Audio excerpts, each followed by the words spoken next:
Winsor Newton and Tom Studio's values are really closely aligned. Sustainability and using materials to give them a second life has always been really important. There's a plethora of plastic waste in the industry itself, so to take that and then to turn it into something useful and beautiful like an actual brush, it's incredibly satisfying. Every single one of these brushes are different, and that's just like people's art. Everyone is unique and they deserve tools that are as unique as their artwork. They have all the sort of beautiful qualities that you would expect from Winsor Newton, but with this stunning handle. It's actually got a really distinct and quite unique texture to it. It's going to be really robust, and the whole brushes are constructed to last a lifetime. The wonderful thing about it is that it's not just taking that waste, but it's the fact that the brush feels unique as well, because it's got this beautiful kind of marbling to it.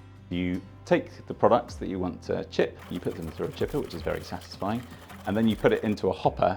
Then that gets forced into a mould, and there's just a real surprise and delight in seeing the patterns that emerge in each brush handle. It was an absolute joy visiting the brush manufacturers. It's incredible. The level of skill, I think we met someone who'd been making brushes for 30 years, and they taught us how to make the brush head. You can see the level of skill that they have to make every single fibre count. The beauty of design when it's really critiqued is the same process, same thought process, same engagement that an artist has when they're making a piece of work.